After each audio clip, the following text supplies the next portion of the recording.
Go ahead and open up with the opening statement, coach, and then we'll take questions. First of all, I want to say it's good to be here. Really fired up about this year. Really fired up about working for Coach Hud, whom I've had a relationship with for since he was a player in college. So I'm fired up about that, and I'm fired up about our defense. So you know, we lost some really good players last year. Some guys up front, and I listened to Jay, and like he said, it starts up front. So, you know, it's hard to replace really good players, but, you know, you got to look at players just like coaches. It's a new beginning, and what we're going to try and do is focus on the task at hand, and right now, the task at hand is trying to see what our kids can do, and that's my #1 objective, is to try and look at our players and see what we can do. We've got some good pieces, I think. You know, Dominic Tovell.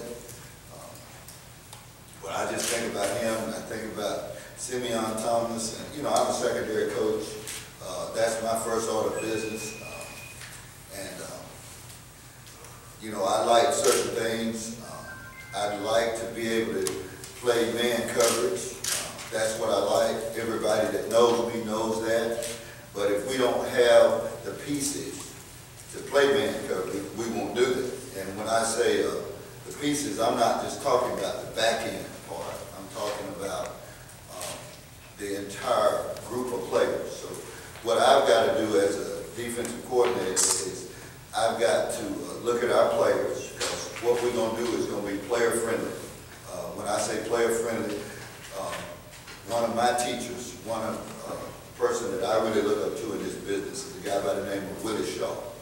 And Willie's a secondary coach just like I am. His son is the head coach at Stanford. And he told me one of the worst things you can do as a coach is put your playbook on the field and leave your players on the side. And that's a powerful statement to me. So, like I said, the first order of business for me is to make sure that we evaluate our players early and see what they can do. Get our best players playing in the best scheme that fits them, that will feature our best players. And like I said, we've got some defensive linemen that have played some. I don't know a lot about all of them, but just guys that have impressed me. Little Dunbar. I say little Carl Dunbar, son. He's a rugged, hard-nosed. You know, he's really dependable. Prater, really dependable guys. Guys that I feel like you got to build a great foundation, and I think it starts with them. Winston has impressed me. And again, this is what I've seen him do since I've been here. Sherrod Johnson. And I'm talking about in spring ball, summer workouts, just taking care of business. You know, I'm not a cheerleader. I'm not going to train our defense where I'm the cheerleader. Our cheerleaders are going to be the cheerleaders on the sideline and our players. Everything we're going to do is all about our players. And, you know, I was blessed enough to get this job and was able to get some guys to come and work with me that had familiar background similar to me. For example, our co-defensive coordinator, Charlie Harbison, he knows me. He will be, how we do business is very important to me. And I'll call the game from the press box. I've been in the press box a lot during my career. I've been on the sideline. But the last 2 years, I was in the press box with the defensive coordinator. So every call he made, I was right there with him. But I always called the game myself. I always called the game. I've been a defensive coordinator in high school, and I was a defensive coordinator at Delta State. So once you have that about you, you always have it. So, and I coach the corners, so I know more about what the cornerbacks can do, because I think the cornerbacks kind of have some influence over what kind of defense you play, because it's all about what they can do. So that was big for me to be able to get Charlie Harbison here. So I got him on the sideline managing the operations, making the adjustments with the players during the game. And we have practiced that same procedure during practice, whereas I stand back behind the secondary, I call it,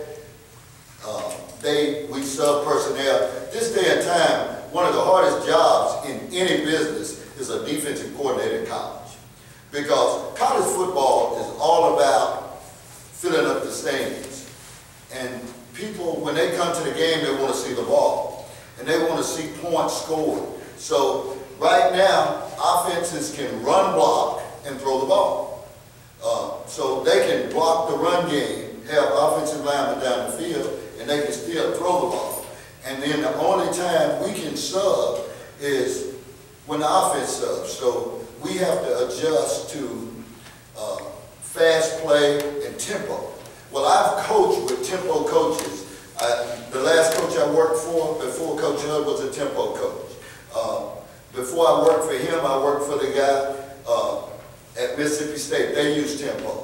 Before I worked for him, I worked for Dennis Franchione, who's the head coach at South State. So I've been around a lot of coaches, offensive coaches, that have this demeanor, and we have some experienced coaches on our staff that has a lot of knowledge in dealing with tempo.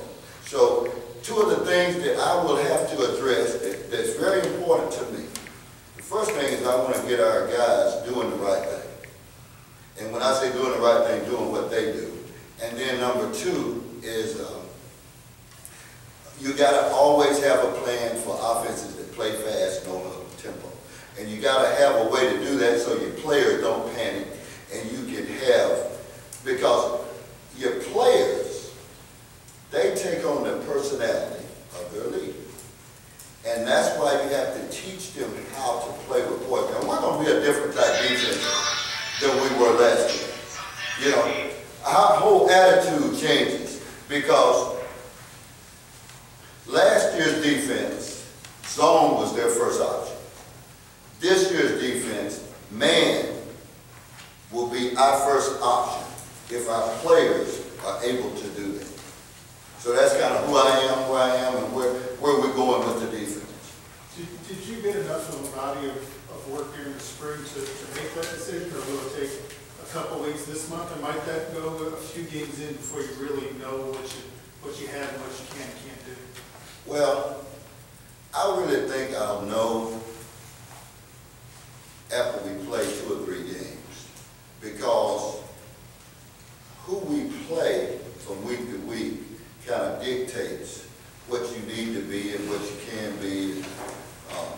But I was able to assess our players to a certain degree. But we have some new pieces that we have to add to the puzzle. Brazil and Savion Brown. And I have to look and observe what they can do. I don't really know where they are, but I have to really make sure that I keep our best players on the field. And it doesn't make sense to me to take a guy that's really good at rushing the quarterback and have him playing pass defense. And it doesn't make sense to me have a guy that's playing pass defense that ought to be rushing. And that's almost the same deal, but what I'm saying is, if one of my linebackers needs to be rushing, I want him rushing. I don't want him out here covering receivers. So the first thing we have to do is identify what our guys can do, and then come up with the best way for them to do that without changing our scheme, just tweaking our scheme. So the first thing you do is you identify your best players, and then you try and fit them in a scheme that fits them. So I have a good idea of some of my really good players. You know, I really like Fu. I really like Dorzell. I really like Tovell. I really love our linebackers. I like Posey. I like Ota Peters. Alexander, Lightfoot. I really love those guys. So I can't just play all linebackers. You know, Simeon Thomas. The last time I've never had a corner big as Simeon. The last time I had a big corner like that, he won the court. John Banks, he starts for Tampa Bay right now. So, Tracy Walker, I really love Tracy Walker. Travis Crawford, T.J. Worthy. See, I've got a combination of players. This defense is going to be about our players. It's not going to be about our coaches. Our coaches, you know, we don't cross it like y'all. You know, we don't. So it's going to be, I found out some things about our players, but I'm still in an evaluation stage. And we'll really know who we're going to be after we get into the season. I wish I could say I know, but I don't know just yet. But we're going to do what our players can do. Is that difficult for you that you don't necessarily have the pieces where you want, where that it's going to be an evaluation period and you only have 4 weeks until, you know, game time for you? It's not difficult for me. Really, that's the part I love. You know, right now, I get a chance to go to the grocery store. I get a chance to get the groceries, and I get a chance to fix it like I want it and serve it like I want it. I've always had to worry about what you were going to serve and then hope it tastes good. And you know, when you coach the secondary, you coach the corners, you coach the whole back end, you really don't like that. You know, you really, you know, I coached for a guy by the name of Joe Lee Dunn. We had the #1 defense in the country. We had the #1 defense in the country. We didn't have a playbook. And he had a playbook in his mind, but we didn't really have one. But we had the #1 defense in the country. And we shaped our defense to play who we were playing. But he put me in a box in certain areas. And what I learned by being in that box, we were really good at what we did. We were really good at what we did. Now, if you could do the things that we couldn't stop, you could get us. But we were really good at what we did, and we could study you, and we could beat you more than you beat us. And that's my vision.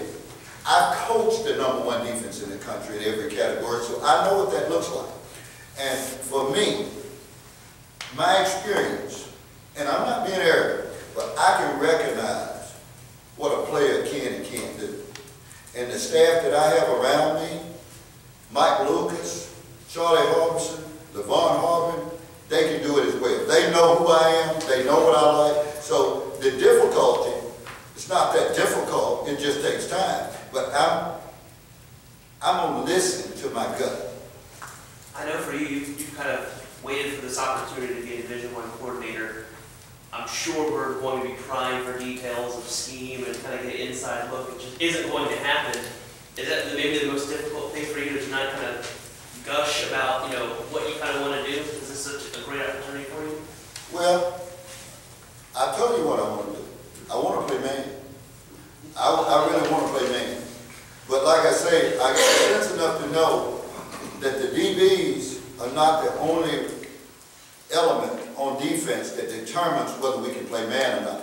You know, you've got to have all the pieces to play man. Because my #1 deal is we're going to stop the run. We're going to, if we have to put all 11 on the line of scrimmage, we're going to stop the run. I don't have the patience or the time to allow people to run the football. And you can't let an offense be two-dimensional. We're not going to do that. And my answer is, you know, it's kind of like the people that went west when they were trying to get rich. When it ran out, they kept moving. And I'm that way.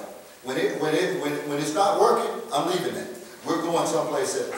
And to me, if you got a compliment, you only need 2 things.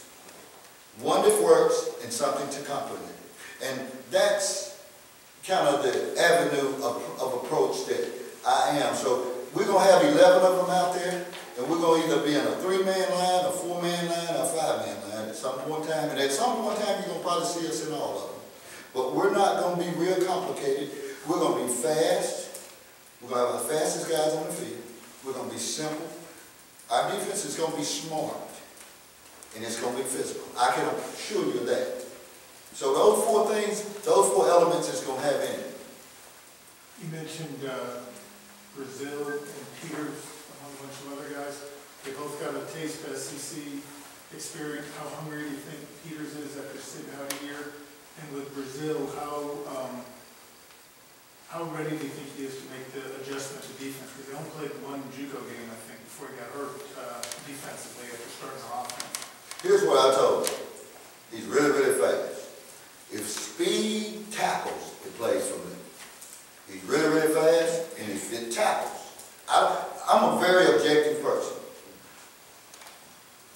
If that speed goes to the ball and gets the guy with the ball on the ground, I'm going to find a place for him to play. Because he's one of the fastest kids in the country. So he seems to be really interested in helping the team from what I get. And he's got talent. And so I just got to see, he hasn't played a lot of football. And that's a question that I got on my board with a question mark on there. Got to be answered as fast as possible. And Otha, you know, like I said, I'm honest with the kids. And one thing about coaches, we have to be honest with the players. And I've told the guys, body language is big to me. I'm a body language guy. Body language don't lie. So if I don't like the way your body language look, I tell you.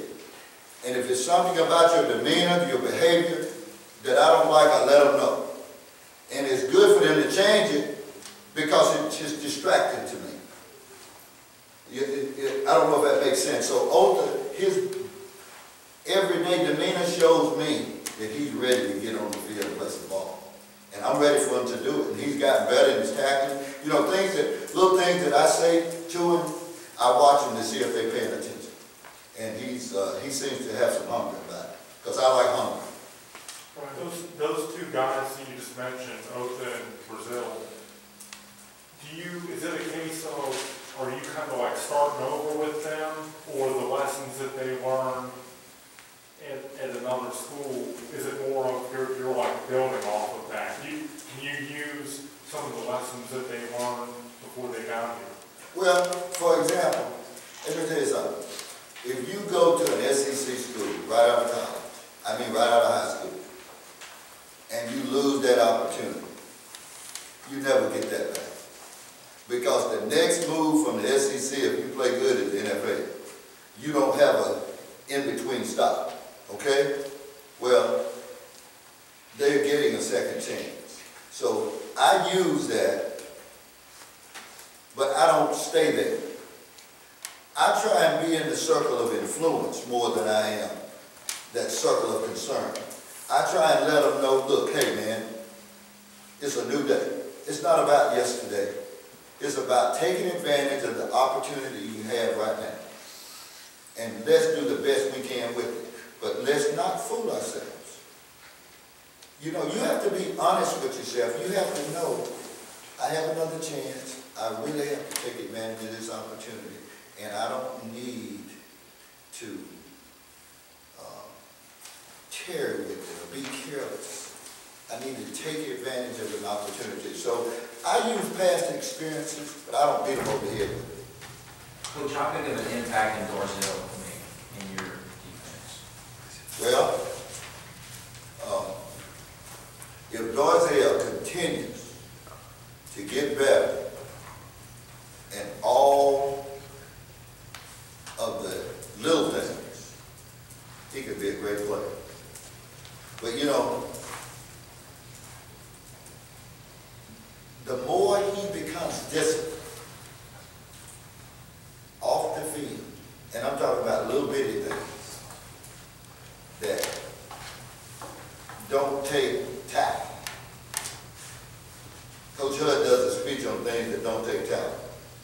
If he will keep getting better as he has, and he's really made a lot of improvement in his way, his demeanor, his way of life, he can be an impact player because he can rush the passer. He can rush the passer.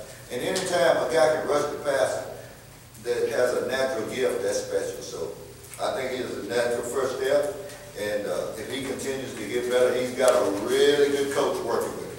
You know, we're really blessed to have Coach Harbison, and that's his position coach. And he really gets those guys and teaches them how to be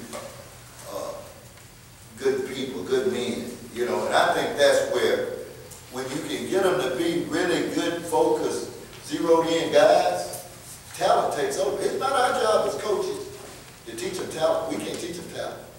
We just simply improve them in how to be good workers, good old blue-collar workers, And if he'll do that, he'll be a special player in this defense, because he's got talent.